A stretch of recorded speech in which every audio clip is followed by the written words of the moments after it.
दोस्तों कहानी शुरू होती है और हम चिंकू चौकीदार को देखते हैं जो कि एक घचाघच का थेरेपिस्ट होता है। वहीं क्लिनिक में हम एक खूबसूरत लड़की को देखते हैं जो कि चिंकू चौकीदार से अपना इलाज कराने आई होती है। फिर वो लड़की उसे बताती है कि वो बस हमेशा लड़कों के साथ मजदूरी करने के बारे में ही सोचती रहती है। इस पर चिंकू उस लड़की को अपनी एक बुक रिकमेंड करता है और बताता है कि इन सब चीजों के अलावा भी बहुत सी चीजें हैं जिससे तुम खुश रह सकती हो। चिंकू उस लड़की को यह भी बताता है कि मैंने खुद 27 साल से कभी किसी लड़की के साथ गचागच नहीं किया और न ही किसी लड़की की तरफ अट्रैक्ट हुआ। इसके बाद चिंकू चौकीदार अपने घर पर आता है और वहां पर वो अपने दो हरामी दोस्त बब्बन और छछुंदर से मिलता है। चिंकू ने अपने दोस्तों को अपने घर की चाबी दे रखी थी, इसलिए वो लोग कभी भी चिंकू के घर पर आ जाते थे। फिर चिंकू अपने दोस्तों को बताता है कि वो अपनी पड़ोसी गंडमस्ती के घर पर जा रहा है क्योंकि उसके घर पर आज एक पार्टी है और उसने चिंकू को भी इन्वाइट किया है। इसके बाद चिंकू गंडमस्ती के घर पर जाता है और वहां पर वो गंडमस्ती के बॉयफ्रेंड चार्ली से मिलता है। हम देखते हैं कि चार्ली अपने काम में इतना ज्यादा बिजी रहता है कि वो गंडमस्ती को कभी भी टाइम नहीं दे पाता। इसके बाद चिंकू चौकीदार गंडमस्ती के पास जाता है जो कि किचन में खाना बना रही थी। गंडमस्ती चिंकू को अपना खाना टेस्ट करवाती है, जिस पर चिंकू चौकीदार गंडमस्ती को बोलता है कि तुम बहुत अच्छा खाना बनाती हो और तुम्हें अपना रेस्टोरेंट खोलना चाहिए। अगले दिन चिंकू चौकीदार अपने पेरेंट्स के घर जाता है जहाँ पर चिंकू का बाप हर वक्त चिंकू को लेकर परेशान रहता है। चिंकू का बाप कहता है कि उसे तो पता ही नहीं है कि चिंकू है क्या, ना तो उसे लड़कियां पसंद है और ना ही उसे लड़के पसंद हैं और उसने आज तक कभी भी किसी के साथ मजदूरी भी नहीं की। इसके बाद चिंकू अपने ऑफिस जाता है और वहां पर चिंकू की बॉस उसे बताती है कि उसकी लिखी हुई बुक बेस्ट सेलर हो चुकी है और उसे एक बड़े रेडियो स्टेशन पर इंटरव्यू के लिए भी बुलाया गया है। चिंकू ये बात सुनकर काफी खुश हो जाता है और वो ये बात घर जाकर सबसे पहले गंडमस्ती को बताना चाहता है। इसके बाद चिंकू जैसे ही घर पहुंचता है तो वो देखता है कि गंडमस्ती के घर के बाहर उसका बॉयफ्रेंड चार्ली खड़ा होता है और वो चिंकू को देखकर उसे कहता है कि मेरे और गंडमस्ती के बीच ब्रेकअप हो गया। फिर चिंकू गंडमस्ती के पास जाता है और गंडमस्ती चिंकू को रोते हुए बताती है कि चार्ली ने उसके साथ ब्रेकअप कर लिया क्योंकि उसके पास मेरे लिए टाइम नहीं था। गंडमस्ती को रोता हुआ देखकर चिंकू उसे संभालता है और उसका मूड अच्छा करने के लिए उससे बात करने लगता है। अब बातों ही बातों में गंडमस्ती के मन में चिंकू के लिए फीलिंग्स उठने लगती है और वो चिंकू के पास आकर उसे चूसना शुरू कर देती है। लेकिन चिंकू को ये सब काफी अजीब लगता है और वो गंडमस्ती को कहता है कि उसके सर में बहुत दर्द हो रहा है और ऐसा बोलकर चिंकू वहां से चला जाता है। अगली सुबह चिंकू के दोस्त उसके पास आते हैं और उसे अपने साथ बास्केटबॉल मैच पर चलने के लिए कहते हैं। फिर वो सभी बास्केटबॉल मैच खेलने जाते हैं और खेलते वक्त अचानक बॉल चिंकू के गोटों पर लग जाती है और वो वहीं पर बेहोश हो जाता है। इसके बाद चिंकू को हॉस्पिटल ले जाया जाता है और वहां पर डॉक्टर उसके गोटों को देखकर बोलता है कि ये तो बहुत छोटे हैं। फिर चिंकू डॉक्टर को कहता है कि उसके सर में बहुत तेज दर्द हो रहा है, तो डॉक्टर उसके सिर का सीटी स्कैन करते हैं।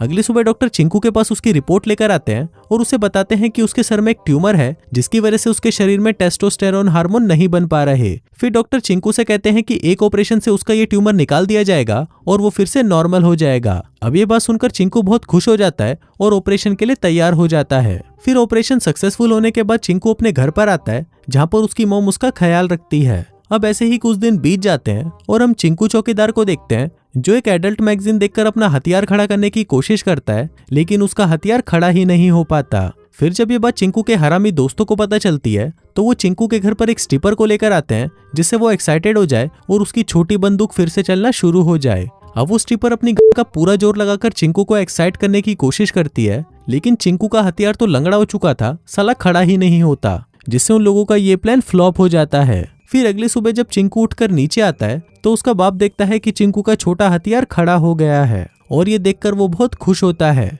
अब चिंकू को अपने पेरेंट्स के सामने काफी शर्म आ रही थी, लेकिन उसके मॉम और डैड तो खुशी के मारे डांस कर रहे थे। अब इसके बाद से ही चिंकू में काफी कॉन्फिडेंस आ जाता है। फिर वो जैसे ही अपने घर पर जाता है तो वो वहां पर अपने दोस्त को देखता है जो कि किसी लड़की के साथ वहां पर मजदूरी कर रहा था। अब उन दोनों को वहां पर साथ में मजदूरी करता हुआ देखकर चिंकू का छोटा पप्पू वापस खड़ा हो जाता है। अब चिंकू के पास और कोई ऑप्शन नहीं था, इसलिए वो अपनी ठरक को शांत करने के लिए हिलाना शुरू कर देता है। अब चिंकू को हिलाने में बहुत मजा आ रहा था, तो वो दिन रात सिर्फ हिलाता ही रहता है। चिंकू इतना हिलाता है कि वो हिलाते हिलाते पूरी दुनिया हिला देता है। इसके बाद कुछ दिनों बाद चिंकू गंडमस्ती से मिलता है और गंडमस्ती चिंकू को बताती है कि वो एक फूड कंपटीशन के लिए दूसरे शहर जा रही है। अब ये बात सुनकर चिंकू को बहुत बुरा लगता है, लेकिन चिंकू उसके सामने ऐसा दिखाता है कि उसे इस बात से ज्यादा फर्क नहीं पड़ा और वो गंडमस्ती को बाय बोलकर वहां से चला जाता है। अगले दिन चिंकू अपने क्लिनिक जाता है और वहां पर पेशेंट्स की बातें सुनकर उसका छोटा पप्पू फिर से खड़ा होने लगता है। अब चिंकू इन सब चीजों से काफी परेशान हो गया था, इसलिए वो अपने डॉक्टर के पास जाता है और उसे अपनी सारी परेशानियां बताता है। इस पर डॉक्टर उसे बोलता है कि तुम्हारी प्यूबर्टी अभी ही स्टार्ट हुई है, इसलिए तुम्हें इन सब मुश्किलों का सामना करना ही पड़ेगा। इसके अलावा भी तुम्हें और भी चीजों का सामना करना पड़ सकता है, जैसे आवाज का भारी होना और चिड़चिड़ापन। लेकिन तुम्हें इन सब चीजों से परेशान होने की कोई जरूरत नहीं है, क्योंकि ये सभी चीजें टाइम के साथ साथ अपने आप ही ठीक हो जाएंगी। फिर उसी रात चिंकू गणमस्ती को फोन करता है और उससे पूछता है कि तुम्हारा कंपटीशन कैसा रहा। लेकिन गणमस्ती चिंकू चौकीदार को अपने पार्टनर के बारे में बताने लग जाती है, जिसको सुनकर चिंकू चौकीदार को बहुत जलन होती है और वो फोन काट देता है। इसके बाद चिंकू अपने इंटरव्यू के लिए जाता है, लेकिन इंटरव्यू के दौरान उसकी आवाज भारी होने लगती है, जिससे चिंकू काफी परेशान हो जाता है और इंटरव्यू को बीच में ही छोड़कर वहां से घर आ जाता है। फिर घर आने के बाद चिंकू अपने पेरेंट्स से इस बारे में बात करता है, तो चिंकू के डैड उसे बताते हैं कि तुम्हारी प्यूबर्टी के चलते तुम्हें ये सब प्रॉब्लम्स तो आएंगी ही और तुम्हें इनका सामना भी करना पड़ेगा। अब चिंकू हर किसी से सेम बात सुनकर बहुत ज्यादा चिढ़ चुका था, इसलिए वो गुस्से में वहां से चला जाता है। लेकिन चिंकू के डैड को इस बात का बिल्कुल भी बुरा नहीं लगता, बल्कि उसके डैड तो खुश होते हैं कि उसे अपनी जवानी की इन प्रॉब्लम्स का सामना करना पड़ रहा है। अगले दिन चिंकू अपने दोस्तों के साथ घूम रहा होता है, तो उसमें से एक दोस्त छछूंदर चिंकू से कहता है कि कुछ ही दिनों में मेरी और मेरी वाइफ की एनिवर्सरी है, तो क्या तुम उस रात मेरे बच्चों का ध्यान रखने आ सकते हो, क्योंकि उस रात को मैं अपनी वाइफ के साथ रेस्टोरेंट में डिनर के लिए जाऊंगा। अब चिंकू छछूंदर के बचपन का दोस्त था, इसलिए वो उसे हाँ बोल देता है। इसके बाद चिंकू जब अपने घर पर आता है, तो वहां पर उसका एक पड़ोसी जॉश उसे कहता है कि तुमको टिंडर ज्वाइन कर लेना चाहिए, क्योंकि वहां पर तुम नई नई लड़कियों के साथ मजदूरी कर सकते हो।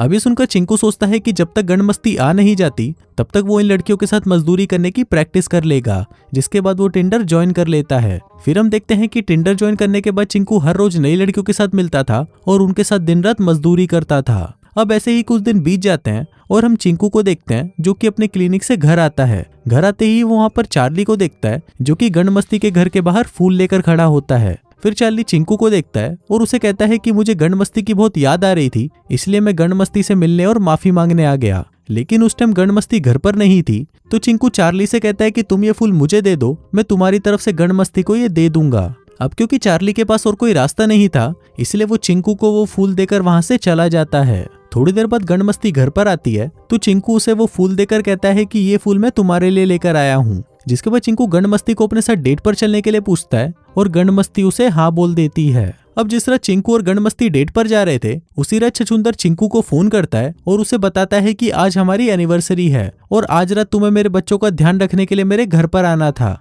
लेकिन इस पर चिंकू छछूंदर को कहता है कि आज मेरी भी गणमस्ती के साथ डेट है, तो मैं आज रात को नहीं आ पाऊंगा, और ये बोलकर वो फोन काट देता है। इसके बाद चिंकू गणमस्ती को लेकर एक बड़े रेस्टोरेंट में जाता है। ये रेस्टोरेंट काफी बड़ा था और यहाँ पर टेबल मिलना बहुत ज्यादा मुश्किल होता है। लेकिन गणमस्ती ये देखकर काफी इंप्रेस हो जाती है कि चिंकू ने यहाँ पर उसके लिए टेबल बुक करी है। इसके बाद वो दोनों बातें कर ही रहे थे कि तभी वहाँ पर छछूंदर और उसकी वाइफ आ जाते हैं। फिर वो चिंकू को देखकर बोलते हैं कि ये टेबल तो हमारी है, हमने पहले ही इसका रिजर्वेशन करवा रखा है। लेकिन चिंकू चौकीदार ने यहाँ पर झूठ बोलकर ये टेबल खुद ही ले ली थी। अब जब ये बात गणमस्ती को पता चलती है, तो वो बहुत ज्यादा नाराज हो जाती है और उठकर वहां से जाने लगती है। फिर चिंकू गणमस्ती के पास आता है और उसे समझाने की कोशिश करता है, लेकिन गणमस्ती चिंकू को कहती है कि मुझे पहले ही पता था कि वो फूल भी तुम लेकर नहीं आए थे, बल्कि वो फूल चार्ली ने भेजे थे। लेकिन फिर भी मैंने तुमको कुछ नहीं कहा, क्योंकि मुझे लगा कि तुम बहुत अच्छे लड़के हो और मैं तुमसे प्यार करने लगी थी। लेकिन अब तुम जैसे हो गए हो, मुझे ये देखकर बिल्कुल भी अच्छा नहीं लग रहा। और ये बोलकर गणमस्ती वहां से चली जाती है। अगले दिन चिंकू क्लिनिक जाता है और वहां पर वो एक पेशेंट से बात कर ही रहा था, लेकिन तभी वो पेशेंट चिंकू से कहती है कि मुझे तुम्हारे साथ मजदूरी करनी है। अब चिंकू उसकी ये इच्छा पूरी करने के लिए उसके पास आता है और फिर जैसे ही वो अपनी पैंट उतारने लगता है, तभी चिंकू की बॉस उसे ऐसा करते हुए देख लेती है और उसे जॉब से निकाल देती है। अब इसके बाद से ही चिंकू बहुत ज्यादा परेशान रहने लगता है। फिर एक दिन वो अपने डैड के पास उनसे बात करने जाता है, जहाँ पर उसके डैड उसे बताते हैं कि तुम्हें इस उम्र में बहुत सारी परेशानियों का सामना करना पड़ेगा, लेकिन तुम हर परेशानियों से ऐसे डरकर गिव अप नहीं कर सकते, इसलिए तुम्हें हमेशा आगे बढ़ते रहना चाहिए। अब ऐसे ही कुछ दिन बीत जाते हैं और फिर एक दिन चिंकू एक टॉक शो पर जाता है और वहां पर सबको बताता है कि उसकी लिखी हुई बुक बिल्कुल बकवास है और तुम लोगों का जब भी मन करे तुम खुलकर मजदूरी करो और किसी को भी अपनी ठरक को दबाना नहीं चाहिए। अब ये बात सुनकर सभी लोग खुश हो जाते हैं और चिंकू को बहुत अप्रिशिएट करते हैं। इसके बाद चिंकू अपने दोस्त छछूंदर के पास जाता है और उससे उस रात की माफी मांगता है। अब छछूंदर चिंकू के बचपन का दोस्त था, इसलिए वो ज्यादा टाइम तक उससे नाराज नहीं रह सकता था और वो उसे माफ कर देता है। फिर चिंकू से पूछता है कि मैं गणमस्ती को कैसे मनाऊं, क्योंकि मैं गणमस्ती से बहुत प्यार करता हूँ। इस पर उसके दोस्त उसे बताते हैं कि तुम्हें गणमस्ती को सब कुछ सच बता देना चाहिए। फिर उसी रात चिंकू गणमस्ती से मिलने उसके रेस्टोरेंट में जाता है। वो देखते हैं कि आज गणमस्ती के रेस्टोरेंट की ओपनिंग थी और वो सभी के लिए खाना बना रही थी।